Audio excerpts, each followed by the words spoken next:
18th, regular scheduled meeting of the Waynesboro Planning Commission. Somebody like to lead us in the Pledge of Allegiance? I pledge allegiance to the flag of the United States of America and to the republic for which it stands, one nation, under God, indivisible, with liberty and justice for all.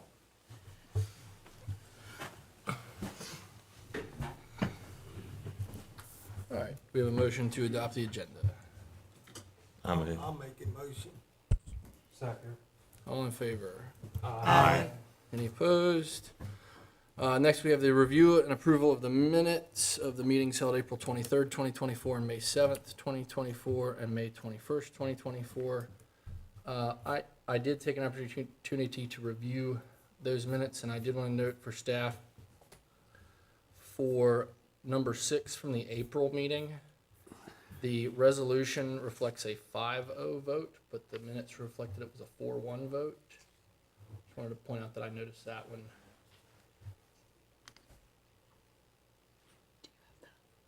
Don't have that reason before one for 5 vote was because of the initial vote and then the fix it. Yeah, we might need to look at that and get back to you all on that one. So if you would like to just not go through with those, we could do that this evening. So I looked the May 7th and May 21st, so we can go ahead and Sure. adopt those. Do we have a motion to that effect? I'll make a motion, we adopt the May 7th and 21st minutes. Second. All in favor? Aye. Any opposed? Hearing none. All right, next on the agenda, we have a public hearing for conditional use permit request by Victor Manuel Cordero Ocampo and Sarah Saray Zavala Santos. I apologize in advance for the pronunciation of the names. To allow for a manufactured home in the RG5 General Residential District at 600 North Commerce Avenue, tax map number 37-1-32, lots 22, 23, and 24, Waynesboro, Virginia. With that, I'll turn it over to staff.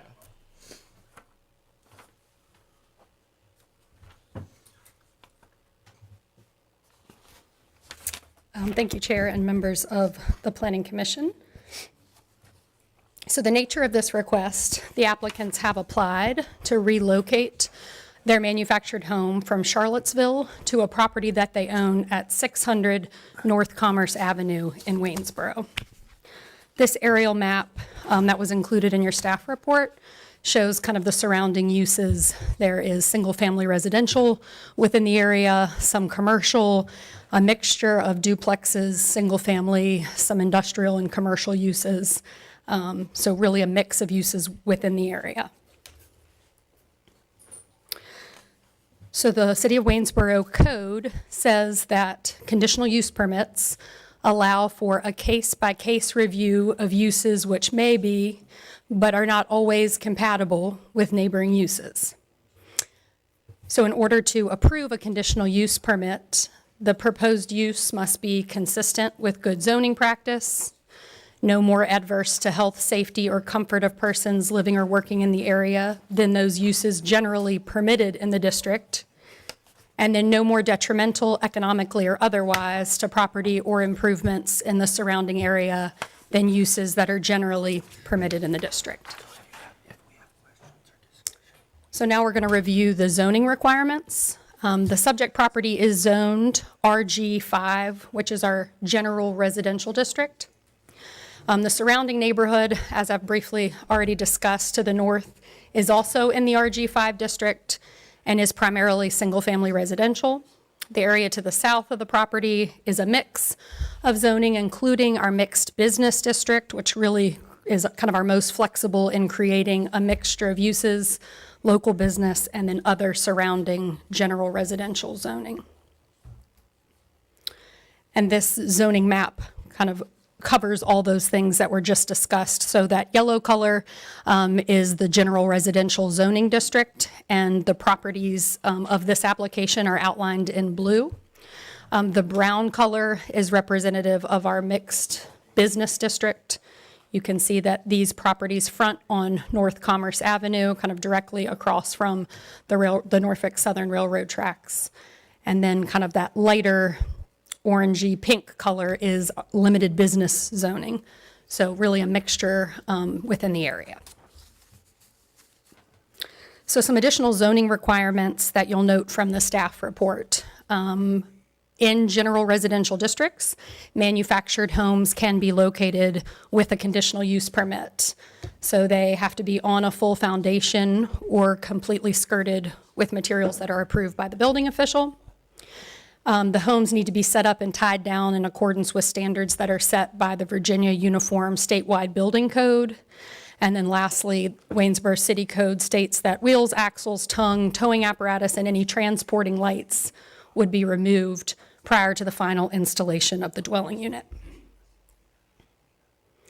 Another section of code that you will recognize from the staff report is related to the yards and the setback requirements and what is considered the front yard when there's a corner lot like there is in this specific situation. So the ordinance identifies that the front yard is measured from the front property line to the closest point of the building or structure. And then you'll note C there talks about corner lots, and that the front property line is the property line that is parallel to the alley that serves the lot. So when there is an alley, then you consider the front parallel to that alley. So in this instance, North Commerce would be the front, not 4th Street along the side. And so that has some additional conditions that we'll be reviewing to make the request compliant with the ordinance. Because D specifies that any home have a primary facade and entrance that parallel the street from which the setback is marked. So essentially, all along North Commerce, all of the homes have a front kind of primary entrance that fronts Commerce, with the alley being considered the back of the units. And so this home would have to be modified to make that provision work within the city code. So now to speak briefly about the comprehensive plan designation for this area. So based on our 2008 comprehensive land use plan, this area, so not these specific properties, but a general area within the city of Commerce Avenue, was identified as mixed use D. And the plan notes that mixed use development would flank Commerce Avenue, that the corridor is suitable for commercial uses and various housing types. It also speaks to, in order for revitalization of Commerce Avenue, the plan calls for mixed-use development and proposes uses that could include public parks, restaurants, convenience retail, and a variety of housing types. So kind of the black and white schematic that you see here shows the length and width of the proposed manufactured home as it would be laid out on the site. So you can see North Commerce kind of to the north of your screen and 4th Street to the side. So currently the kind of primary entrance to the existing home is on the longer side of the building. So that primary facade entrance under the existing makeup of the home is to 4th Street. So in order to make it compliant with the requirements of our ordinance, we discussed with the applicant that they would need to construct a primary facade, and I've circled in red, that area where there would be a door, potentially a window, something that made it look like the front was against North Commerce. So those requirements, any additions onto the existing home would have to be permitted through building inspection office, as well as any decks or any other additions. And this is just kind of a general schematic of what we're talking about at that entrance along North Commerce. This is a picture of the manufactured home that the applicants would be moving. And just for specific, so that everyone's clear of how we define a manufactured home, anything that was constructed after 1976 and has a HUD certified label is considered a manufactured home. So that's kind of when that labeling or terminology related to these types of dwelling units changed. So as staff has noted, along Commerce Avenue, it is truly a mix of residential housing types. There are some manufactured homes kind of in the larger vicinity of the area, but along Commerce Avenue at this particular segment, it's mainly stick-built homes and a brand new duplex construction that's happening a little farther down North Commerce. But again, it's a mixture within the area of industrial, business, and a variety of housing types. Staff has noted in the staff report that certainly there's a desire to balance the need for affordable housing and manufactured housing being a segment of housing and a variety of housing stock that often creates an affordable price point. Also in recognizing that a conditional use permit needs to make the use fit within to the character of the area. And so staff has noted that with an aging housing stock being placed there, there could potentially be some negative impacts to surrounding property as time goes on. So staff would recommend that if the conditional use permit is approved, that these 6 conditions be put into place. So first is that the applicant would need to construct a primary entrance on that narrow facade of the proposed home that fronts on North Commerce Avenue. And in order to kind of create a time frame for that to make it compliant with the ordinance, that entrance would be constructed within 180 days after the building permit is issued to place the home. Next is just kind of a general requirement that building permits are required for decks, the hookup of water and sewer, and for the placement of the home. Third is that there's state code sections that cover relocations of manufactured housing. So relocating the structure would comply with those construction codes. Number 4 is that the relocated building would be subject to any Virginia Property Maintenance Code requirements that the city of Waynesboro has adopted. And so that covers various things, a range of things like if there were broken windows or siding was loose or other property maintenance related issues that they would need to be addressed. 5 is that all applicable building code requirements would need to be addressed before a certificate of occupancy would be issued. And then lastly is that all requirements within the city code be met, and that covers those 3 items that I previously discussed that are related to either the foundation or the skirting of the dwelling unit, the removal of any transporting material, and other requirements of the Uniform Statewide Building Code. So that is all I have, unless you have any questions. And then the applicant is also here to speak when you open the public hearing. I have a question. With the 6 conditions that you have provided, how would this further the appearance or the structural integrity of the building? So really with a manufactured home that has a HUD certified label, it's my understanding that it's kind of already been essentially permitted to a certain degree, and so there are somewhat limited powers that a local government would have. It would be in compliance with any traveling, that's required to kind of tie down and secure, and then there would be a permit to place the unit, and any additions that would need to be placed on would require building permits. But as far as the city needing to do some kind of brand new, fresh building inspection, that would not be the case. There are protections under kind of the manufactured housing that it is a HUD certified unit. Right. And so it would really be changes and additions other than, maybe what is conducive to our property maintenance code. And with that, I'm understanding that there's a certain code that is built to, considering that it's stamped by HUD. But just from the aesthetics and the outside appearance, how do these conditions in particular address that?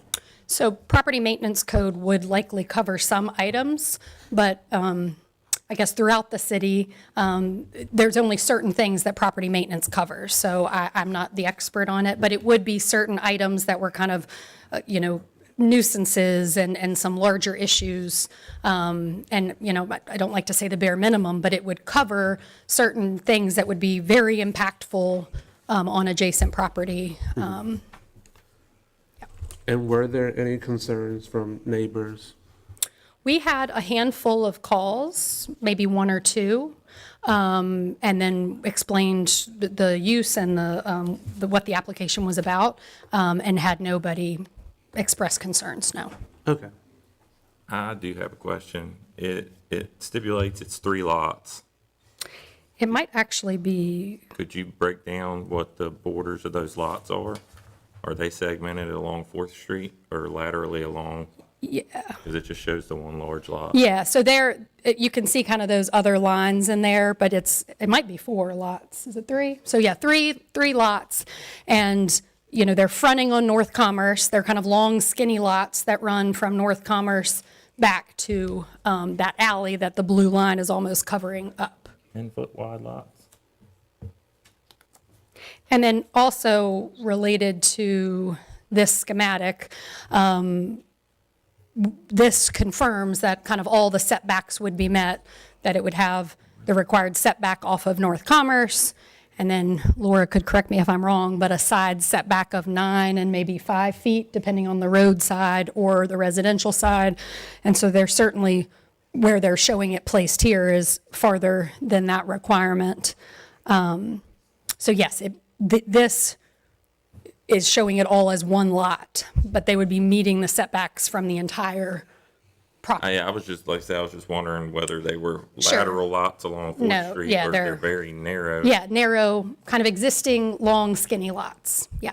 Is that the reason that it's not turned fronting on Commerce, that it's fronting on 4th Street? Is Yeah. it because the lots, is it wide enough to accommodate it horizontally? Yeah, so if they were to turn it that way, it would be like just shy of those setback requirements that would be required. So that is why it's required to be placed the way it's shown here. And then that kind of goes with that additional requirement that there be some kind of primary facade or entrance constructed so that it would have a primary facade on North Commerce as required by the ordinance. And I'm assuming that's where the driveway will be located off of Commerce? I don't know if we have any specific requirement for that, that your driveway have to be, so that would be depending on what they chose to do. Likely, you know, a lot of times that happens, but I'm not sure there's any ordinance requirement for driveway location. Who ensures the conditions that you listed? Who ensures this? So when that there will have to be a building permit issued to place the home, so that would come through Community Development and Building Inspection Office. And so likely at that time, they would be looking at kind of a combination of whatever construction code related items and property maintenance related items. And then zoning staff, if approved with the conditions, would be kind of tracking that 180-day timeframe to say, okay, now that a permit's been issued to place the unit, they need to submit building plans and permits to add that primary facade within those 180 days to make it compliant with our zoning ordinance. Now, will this be tied into the city sewer? There's not gonna be a tank underneath? No, it's required that they connect to public water and sewer. Yep. So they, And there is, the water and sewer is existing there. so they would, the structure would be moved, and then before the certificate is issued, these conditions would have to be met. I understand that. So yes, I think that it would be a combination of, and I guess I would have to look at more how that works, but when if the permit was issued and they were to move the home here in compliance with all other construction codes, then a placement permit, it might sit there for some time before an official permit was issued. But as soon as it's placed and reached out to the building office to get a permit, we would be working with them to ensure that all requirements are met. I don't know if it's possible to kind of go inspect prior to the move, or if that would not be, you know, what the building official would do. So I think it would likely be an approved conditional use permit, following all construction codes to move to the location, and then, and maybe kind of simultaneously at the same time, applying for permits for a building official and other building-related staff to go out and evaluate and make sure all code requirements are met. But just so you all are aware, nobody has done any kind of official kind of inspections, but the building official has reviewed the pictures, reviewed kind of an internal layout of the home, because that was another question that came up. If you put the primary facade on that narrow end against North Commerce, you would really need a hallway at that location. So what exists there? And the applicant did provide a schematic that would show kind of a wall that needed to be removed, if I'm remembering correctly, that would allow a hallway at that location to be the required 36 inches, I believe.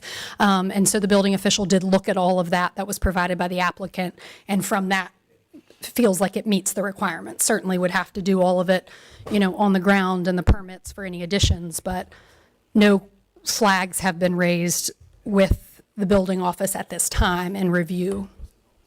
So outside of the certificate of occupancy, there is no timeline No, so to meet the conditions.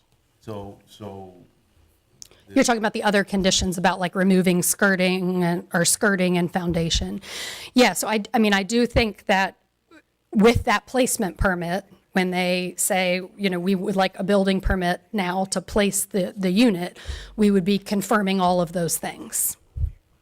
And enforcing the same way we do with any kind of violation, if there was to be one, that we would, kind of send letters and work through getting that underway. It is a little bit unique in that it's not, a stick-built home, and so inspections are happening as it goes, but the actual manufactured home has the certified HUD label, and so it's my understanding that it is considered inspected, and it is considered, acceptable of a quality to live in, and that then our building official would be working through, like, property maintenance and any additions that would be placed on it, and making sure those additions were structurally sound to the existing unit.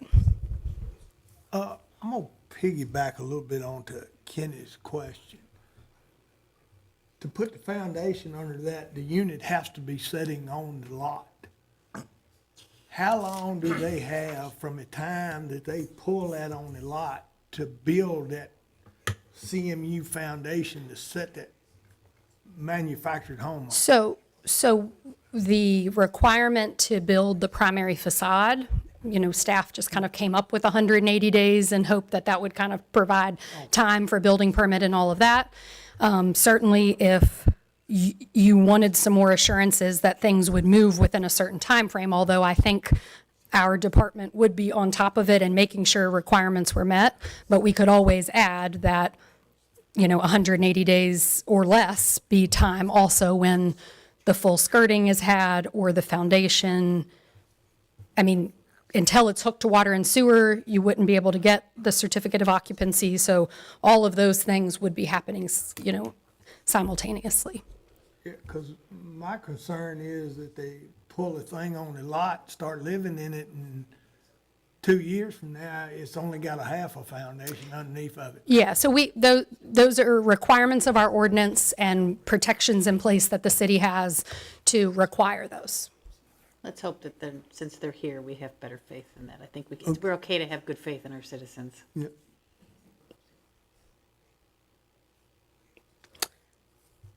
And so the applicants are here to speak, and then it is scheduled for a public hearing this evening. All right. Do I need to open the public hearing before we hear from the applicant, or do we want to? You can, I think it's fine. All right, at this time, we'll open the public hearing for the conditional use permit request by Victor Manuel Cordero Ocampo and Sarai Zavala Santos to allow for manufactured home in the RG5 General Residential District at 600 North Commerce Avenue, tax map number 37-1-32, lots 22, 23, and 24, Waynesboro, Virginia. Public hearing is now open. The applicant like to speak?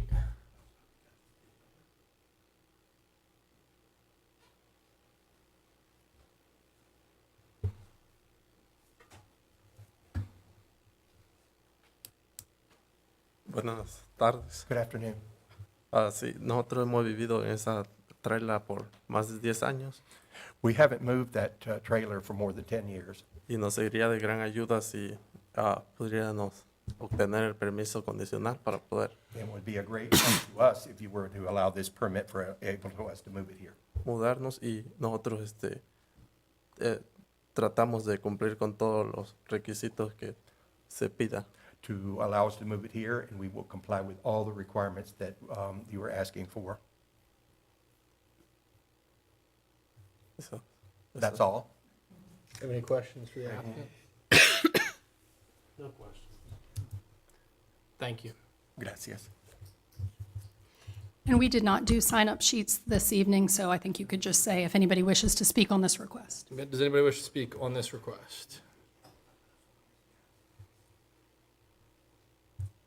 All right, hearing no one, I'm going to go ahead and close the public hearing at this time. Discussion by the commissioners. No discussion?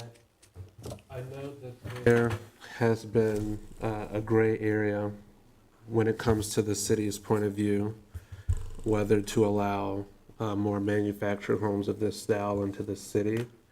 But considering the situation, I think it would be a great idea to approve this for them to be able to move their home on a property that they own.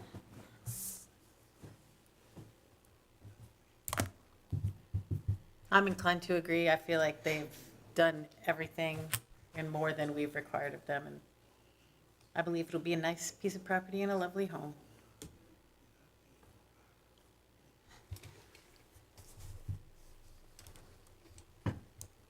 All right, if we have no further discussion, do we have a motion?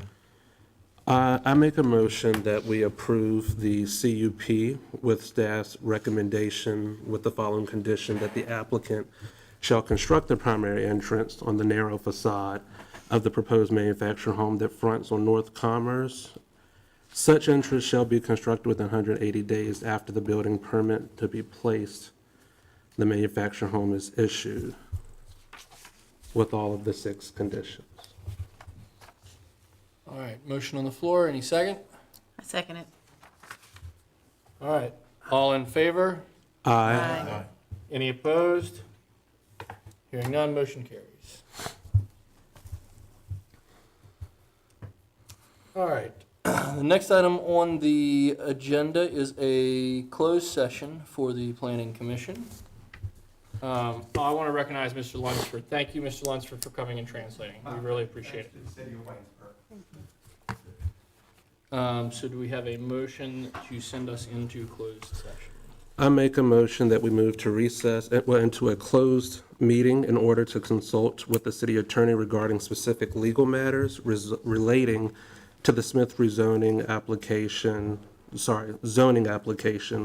and contractual matters requiring the provisions of legal advice, and to discuss a public contract involving the expenditure of public funds, including a discussion of the terms or scope of such contract, where discussion in an open session would adversely affect the city's bargaining position or negotiating strategy, as authorized by sections 2.2-37, 3711A, 8, and 29 of Virginia Code.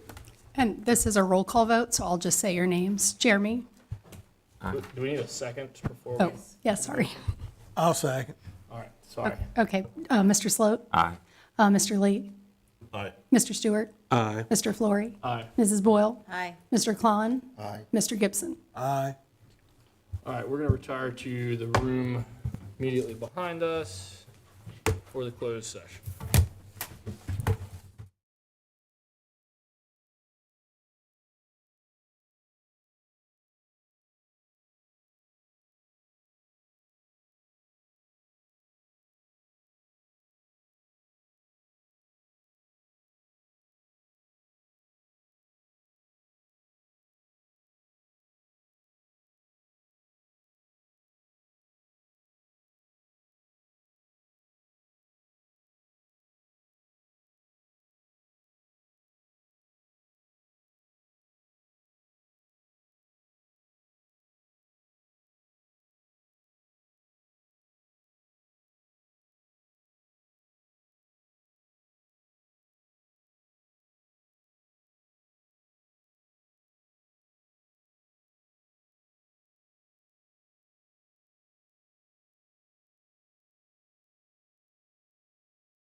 All right, do we have a motion?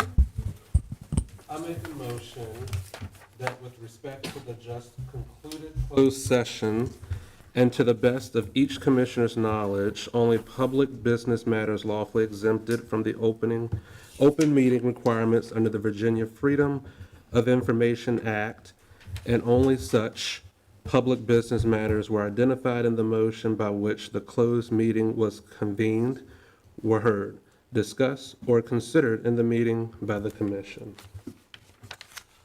I'll second. And then this is a roll call vote. Mr. Sloat? Aye. Mr. Lee? Aye. Mr. Stewart? Aye. Mr. Flory? Aye. Ms. Boyle? Aye. Mr. Klon? Aye. Mr. Gibson? Aye. All right. I am going to recognize staff now. The next matter on the agenda is consideration of a zoning map amendment request by Stockbridge Opco LLC, agent for the Sherry L. Smith Revocable Trust, owner to rezone a property at 1390 1400 Duke Road, Waynesboro, Virginia, tax maps number 16-1-A, 16-1-B, 16-1-C, 16-1-D, and 15-1-E from RS 12 Single Family Residential Large Lot to PUD Planned Unit Development. Turn over staff. Thank you. All right, I'm just going to provide just a brief summary of the rezoning application and then give you a couple updates as far as that traffic study from last time. As you said, this is a request to rezone the subject property from RS12 to PUD, Planned Unit Development. The current zoning is the single-family residential large lot, which permits single-family detached residential development on 12,000 square foot lots or the cluster development option at 3.5 units per acre by right. The proposed zoning is the planned unit development, which does have that overall code of development that guides its development. It would be developed into 4 phases, and it would include a mix of residential types and densities with a maximum of 400 units, which equates out to about 2.75 units per acre, taking the entire property into account.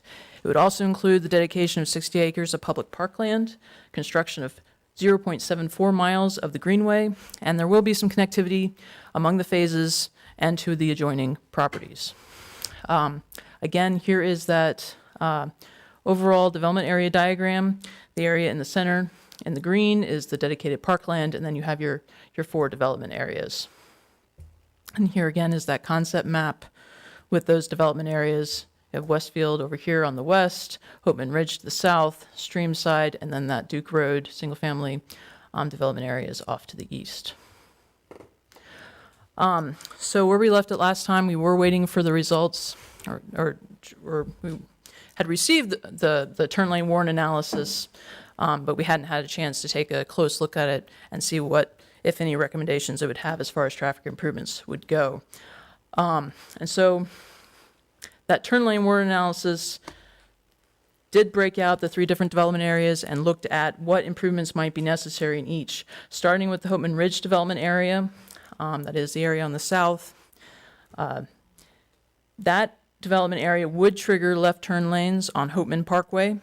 The traffic analysis took into account how long those turn lanes would need to be to take into account the storage or the stacking of the vehicles, the number of the vehicles that could line up. And so that would amount out to left turn lanes on the eastbound and westbound with 100 foot of storage and a 100 foot taper. And then once you have the Westfield development area involved and developed, that area would then trigger right turn tapers of about 100 feet in length on Hopeman Parkway. And then finally, the analysis looked at the Streamside and Duke Road development areas. And due to the lower number of residential units on those 2 development areas, I believe 20 and 50 units maximum, there were no improvements warranted with this study. Staff did consult with VDOT on the study, asked them to take a look at it and see what they thought of the results, and they did concur with the analysis results. And I'll also mention that the COD does include language that says that traffic will be examined again at each of the development phases. So there's another opportunity to take a look at this and make sure that there are no additional improvements necessary at that preliminary plat or public improvement plan stage. So with that, overall, this PUD would provide a mix of housing types and does cap the overall unit number for the entire property at 400. It would provide the 60 acres of parkland along with that nearly 3/4 of a mile of actually constructed greenway trail. And it would also provide for a schedule for the demolition and removal of that old district home building, which is a safety liability. And therefore, staff is recommending approval of this application. And staff is happy to answer, excuse me, any questions. Just for clarity, Yes. by right, they can fit with the cluster 3 units per acre. Three- So with the PUD as laid out, capping at 400 would cap at fewer than they're able to build by right with the acreage that they currently have. The cluster development option by right would allow 3.5 units per acre. And the code of development is capping the overall unit number for the entire property at 400. As far as how many units they'll be able to fit by right, we're assuming somewhere in sort of the 400 plus range. We're not sure how many can go, but It would be close to that number, potentially more than what the PUD would cap it at. yes. Thank you. Any other questions? Are there no proffers for the cemetery that's on the place to determine exactly how big it is? I know the developer has a good guess of the size, but, The code of development does contain language saying that the cemetery will be protected and remain accessible via the community trails. They will better be able to address if they know how big exactly that cemetery is. so there's plans to bring somebody in to do GPR and determine the extent of the cemetery? I'm not aware, better question for the applicant. Okay. So just as a point of clarity again, with the PUD, 60 acres of public parkland stays. If by right, there's no guarantee. The only thing that's guaranteed is the 14 acres of existing conservation development. That is correct. Easement. Okay, and without the PUD, how about the district home? What's the plan there as far as that being torn down? I guess it's up to the developer to take care of that. Yeah, I think it would really depend on if they wanted to construct, single-family residential homes that they could by right on that property, and it worked financially, then they could tear it down. But there would be no requirement if they, decided to Sure. work around it. Yeah, I wouldn't think that'd be an asset, having the district home sitting there if they're trying to sell units and houses and whatnot. A question on the traffic analysis. For you got the Duke Road development and the other development, Streamside, I guess, and there's no modifications that have to be made to that intersection at Sherwood, Rockfish Gap, and Hopeman?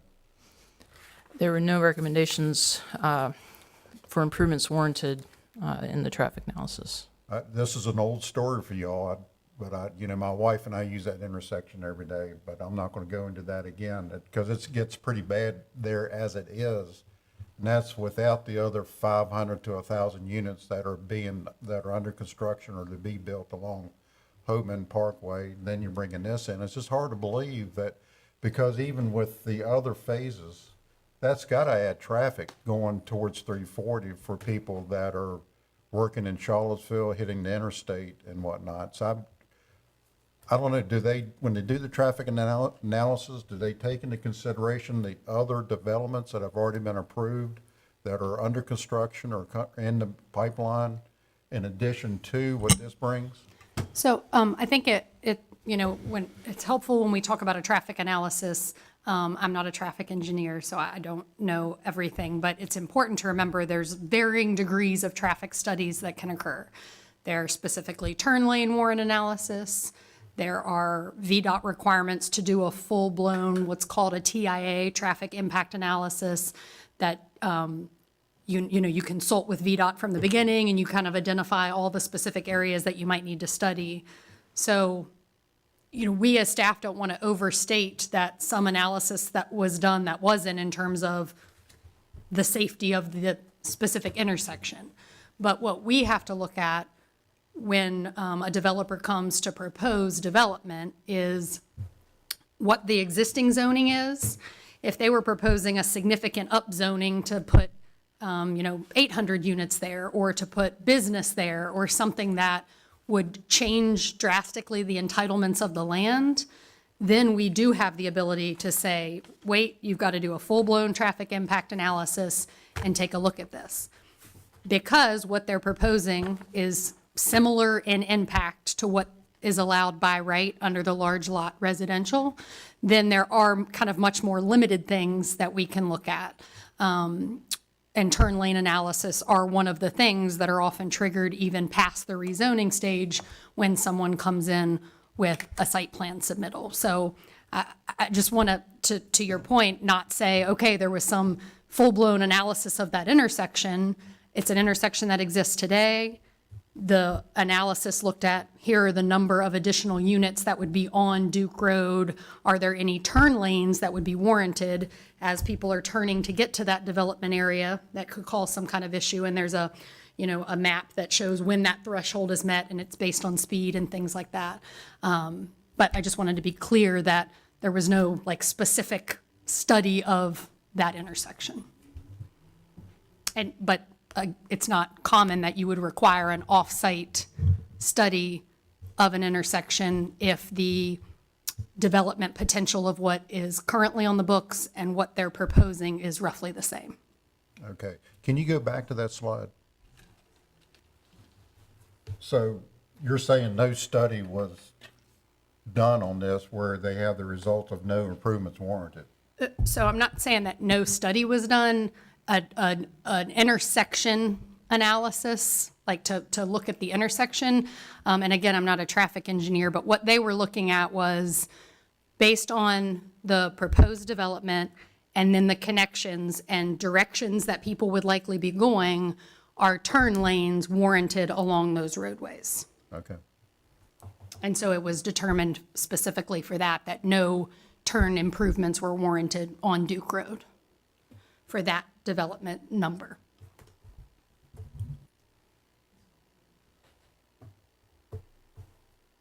Any other questions for staff? Thank you.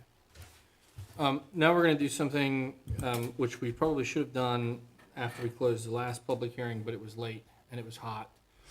And that is to give the applicant an opportunity to answer any questions that we have based on the public feedback. And so at this time, we would like to request the applicant step forward to answer any questions from the commission. Good evening. My name is Keith Whipple. I'm a principal with Water Street Studio Planners and Landscape Architects. I'm here on behalf of the applicant, Stockbridge Opco LLC. Unfortunately, Mr. Revere, who was here last month, was not able to attend tonight, but asked that I come. And I am more than happy to answer any questions that you all might have, or to find those answers if I don't have them. I don't have anything to add after staff's report. Just want to clarify a couple of points based on the discussion tonight.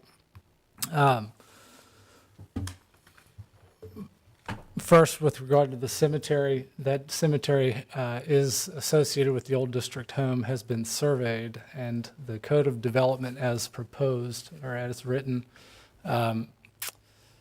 will ensure that the developer mark the boundary of that and make sure that it is preserved and maintained by the HOA and accessible through those HOA trails. As staff mentioned, the density that is proposed is below what we understand is the by right. We have studied that layout and do agree that the numbers are coming in roughly 15% beneath what is allowable by right. So this is effectively downzoning in terms of density. to ensure that that parkland and greenway can be dedicated to the city. Lastly, with regard to the traffic study, as Leslie mentioned, I'm not a traffic engineer either, so I can't walk you through those calculations. But just to clarify, the studies that were done are required by the city. We've complied with those in this application and hired the traffic engineer who has been working on adjacent developments. So they are fully aware of what's going on at Ivy Commons and in that general area with Summit Towns, et cetera, and was able to look at traffic patterns and anticipated traffic counts. But to Ms. Tate's point, there was no study of the design of that intersection, merely the traffic counts and what would be warranted in terms of turn lane and traffic flow. With all that being said, I'm happy to answer any questions that I can. So one of the concerns that we heard and that I've seen in some of the letters that have been sent to the commission have to do with the prospect of the park land or the dedicated land not being accessible, not being publicly accessible. Can we go back to the site plan? Can you identify the public access trailhead to the park on the site plan, please? Just for the sake of those folks who had that feedback. Yeah, I think. Yes. And is there going to be public parking provided there as part of the? There is parking laid out in this concept plan that I know it's difficult to see, but there at the sort of horseshoe road, there is parking accommodation at the trailhead, which is one of the improved open spaces that are written into the code. So you would be able to pick up the greenway there, have public parking, a trailhead with picnic facilities, get on that greenway, you'd be able to access that full 3/4 mile greenway and the parkland by way of the greenway. We also have located sort of at the north end of Westfield, there is a proposed community garden area that could also provide access up toward that parkland. You said that the PUD proposal is 15% below, your assessment is it's 15% below the by right. I'm bad at math. Can you tell me exactly how many units that could go in there by right? The numbers listed last month in this meeting were approaching 460 units. We've done layouts, and as with any of these layouts, we can solve, in many different ways. But our initial layout that looks quite similar to the layout that you see here with additional roadway being built was landing in the 430 range. So somewhere between 430, 460 could fit on this property with a reasonable development plan. And the only restriction with respect to what you are able to do with that land is the 14-acre conservation easement that currently exists, correct? That's correct. In addition to the cluster zoning or cluster development, which Yeah, would the require some open space, but we've taken that into account in those by right layouts. So everything, by right, everything except that 14-acre conservation easement could be homes, Yes, including the currently set-aside parkland yes. and the greenway and the green spaces. The greenway, as we've laid the greenway out, it runs parallel to, for the most part, the conservation easement that is in place.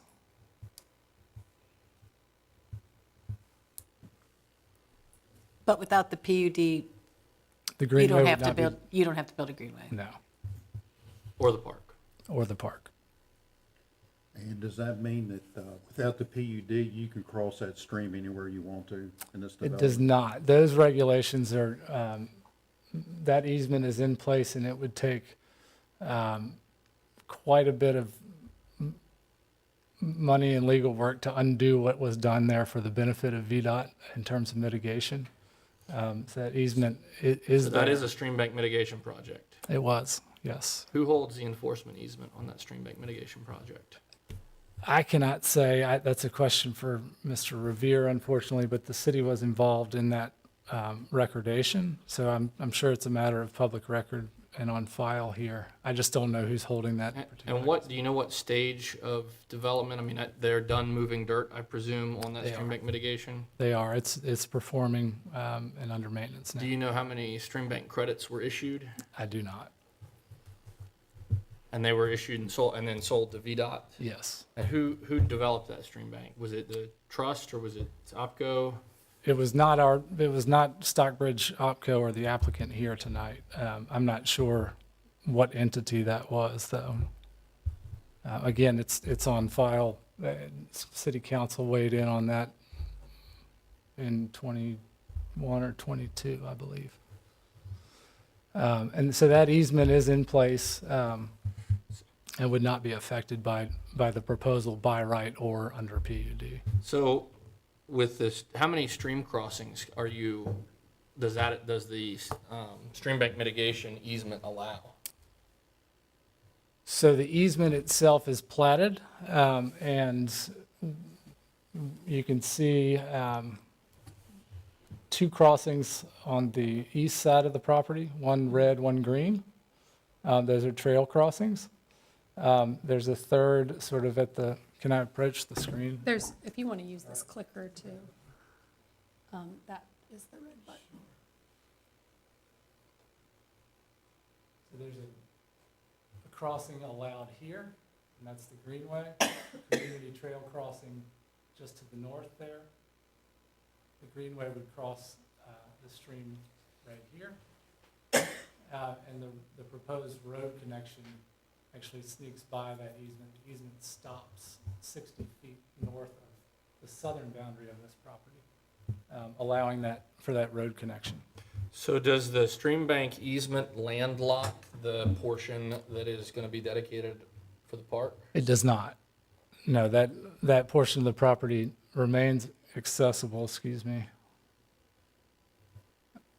from the Westfield. A road could come north here and access this. Another road could come across the easement. The easement ends right here at that north end. So it's accessible from the east or the west, just not from the south. So that's how you would be able to, I guess, get roads in there to put housing in that green space, Yes, if you go the by right route. yes, that's correct. And by avoiding the existing easement, you don't have to deal with the disturbing existing stream bank That's correct. and whoever holds the and you don't have to get the permission of whoever holds the enforcement easement. No, and quite honestly, would not want to. That project was important to VDOT and important to the city. I think it's doing a great job of improving the waterways here locally. And Aaron, who was here before you last month, was part of that project. And I don't see anything being done here or otherwise to undo that work. And forgive me if I ask this question, were those credits sold or were they developed to offset use somewhere else? They were sold, is my understanding, again, I wasn't involved at that time, for VDOT's benefit on other projects to mitigate impacts. Do you feel like if you go the by right route that you will be tearing down the district home? I think it's likely if and when development occurs in that part of the property. It certainly needs to come down. It's a liability for all of the neighbors and the current property owner. I think it needs to come down. Okay. I know you said this, and I don't want to sound like a broken record coming back this, but you said this cemetery would be protected. How was the extent of the cemetery determined? Did I somebody don't go there know with the DPR specific- and say, this is the last grave over here, and this is the last grave over here, and this is Again- where the fence is going? To my knowledge, I really have no idea if it's ever been scanned in the way that you're asking. I know that it's been surveyed and the limits are documented on all plats that the applicant has available. But is there any provision to make sure that that is the extent of it? There's nothing within the code or anything that the city would do related to that, other than the code confirming that simply it's says that it would be- surveyed and left alone as the code requires. I just hate for, because it looks like it's some grading and all around the cemetery on that. I'd just hate for them to be grading in there and all of a sudden find 25 graves that nobody knew about. Well, and they'll be subject to the same, work stoppage requirements and engineering requirements and everything else that anybody who moves dirt anywhere is subject to if they discover human remains. I mean, they'll have to face what to do next at that point. Absolutely. Right, but Well, probably all they would discover is the dark dirt and the depressions under the topsoil. As currently proposed, there's no grading in that area. That's Okay. the low point of a draw coming from the north end at Duke Road. The cul-de-sac road of Streamside Development Area stops deliberately short of that area. Okay. And the lower density Duke Road lots would not disturb the back half of the property other than to bring community trails down to the stream. Will any improvements be needed on Duke Road itself? And especially like the intersection where Duke meets Rockfish Gap Road, anything planned there? The only improvements along Duke Road that are contemplated by the plan before you are driveway cuts. And the goal there, as written in the code, is to use shared driveways to minimize disturbance out there. There's actually a bit of grade change from Duke Road to the private property. And we'd like to minimize grading along there so as not to open up views across Duke Road and adversely impact neighbors. So if we can limit the driveway cuts, where the code is allowing for up to 3 of the homes to share a driveway under a private easement, so that there's less disturbance along Duke Road. And the code also requests an exception not to build sidewalk on Duke Road for the very same reason. So as not to disturb that part of the property any more than we have to.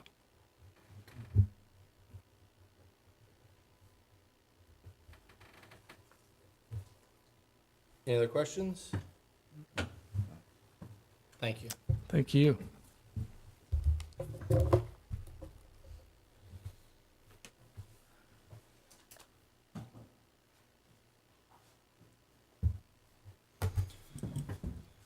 So the choice before us is, and I say this mostly for the benefit of and to recognize the significant and obviously passionate feedback we got at the public hearing, which we all heard. But the choice, I think, essentially the choices before us are what we see here or the prospect of, no guarantee certainly, but the prospect of by right development subsuming the entire parcel. And so it's not, I think, one thing that's important to recognize is that we don't have the power. I don't see this planning commission as having the power of stopping development on this parcel. Whether or not that's something that we'd like, what we're faced here with really is a choice between a PUD concept, PUD that provides a certain number of things, or having no control over what happens on this parcel, the city having no control over what happens on this parcel, and it being developed by right. I also want to say to the folks that are here today,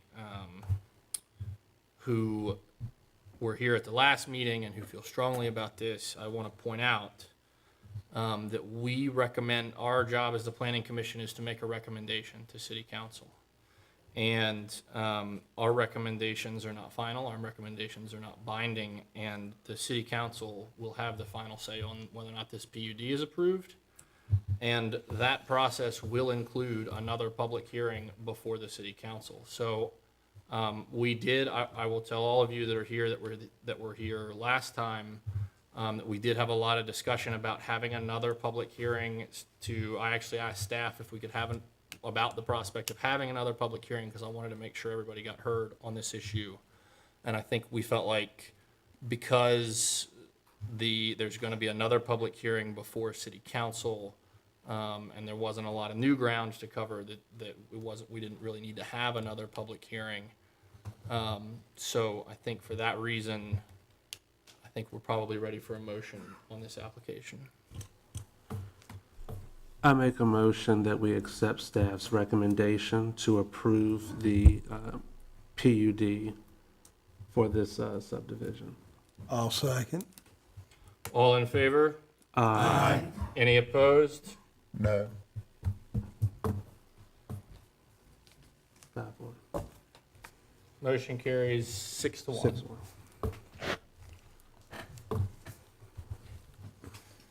All right, next we have public comment period for items not on the agenda. I will note for you folks that the Stockbridge OPCO, this application was on the agenda tonight, so I would ask you to confine your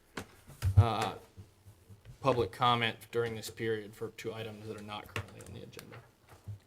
And we don't have a sign-up sheet, so you can just open it up for anyone who wishes to speak. All right, I'll open the floor to anyone who wishes to speak.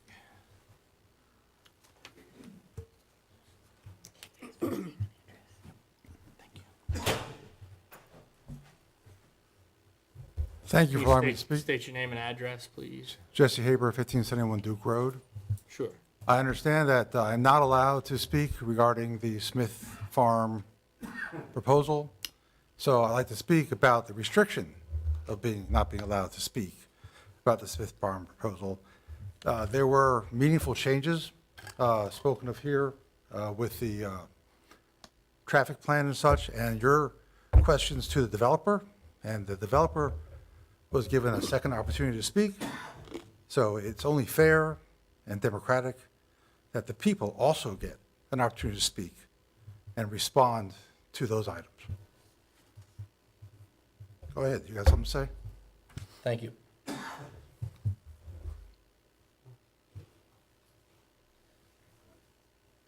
Anyone else?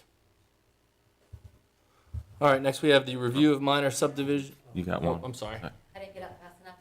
Do Okay. you have a date for the city council meeting so that those still here can attend? I think we expect it to be sometime in August. There will be the public notice as occurred before the planning commission. And I would encourage you to contact staff. For the final, when Yeah, it's set. they'll have all of the details on it. It'll be in the paper too. Okay. It'll be Oh, in I'm the- sorry, I didn't get your name and address. Can you state your? Oh, Carrie Davis on 106 Zion Church Road. Duke runs into Zion Church Road. My parents, I was also representing them and a neighbor who is at the beach. So yes, it'll be, if you're an adjacent property owner and received notification the last time, you will receive a letter.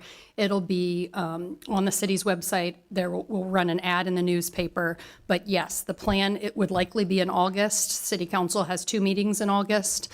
But you can certainly always check in with the planning department and we'll tell you when the final hearings are scheduled. And because the city-county limit sign is just multiple people run and walk Duke Zion Church Road, the city limits are just maybe a half a mile down Duke, and it turns into county. Will county, The county was notified, yes. and what is their statement on affecting the county residents? I don't think we received anything. Okay.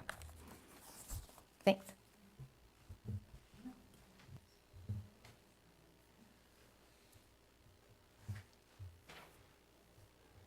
Anyone else for items not on the agenda? All right, next we have review of minor subdivisions and final subdivision plats approved since the May 7, 2024 meeting.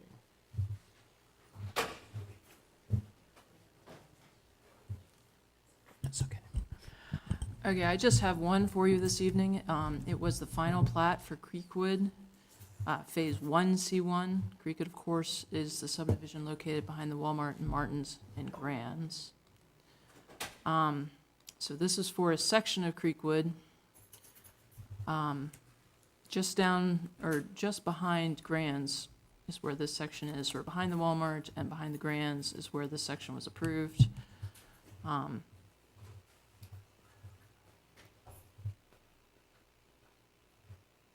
Quick look at the layouts, a mix of townhouses, duplexes, and then single-family detached in this section.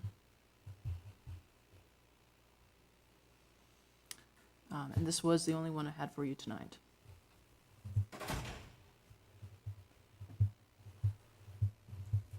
All right, any additional matters from staff? I would like to say something. Just for the record, if this were a matter of rezoning from mixed business or some other zoning application, I would not be for it. And it's not that I'm against the developer's layout. We have put a lot of housing in that area. I live in that area, no, not necessarily in that area, but that district, that ward. A lot of development is going on there. However, we are faced with this decision for this, with a number of units.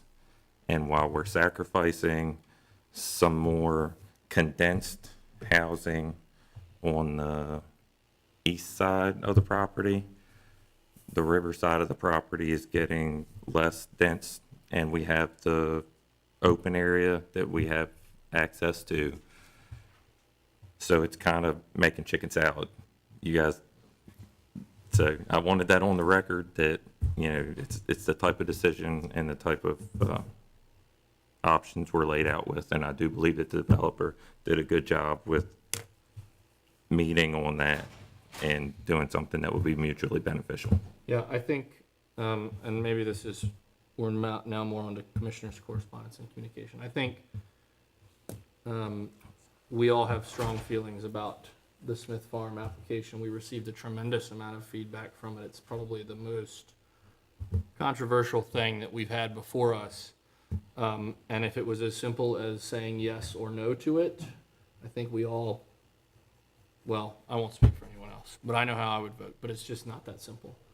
And so this is, as Commissioner Sloat put it, this is a choice between one of two things, and we had to make the best choice we had from the options before us.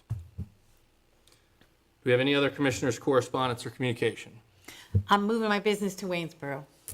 All right, Good. I'm closing tomorrow on a building, Thursday, I mean. Congratulations. Thanks. awesome. Is it downtown? Nope, Okay. on the west end. Welcome to the neighborhood. That's right. Hey, we started here, we'll finish here. Good deal. Any other commissioners' correspondence or communication? Motion? I'll make a motion that we adjourn. That's it. All in favor? Aye. Any opposed? Hearing none, motion carries. We are adjourned.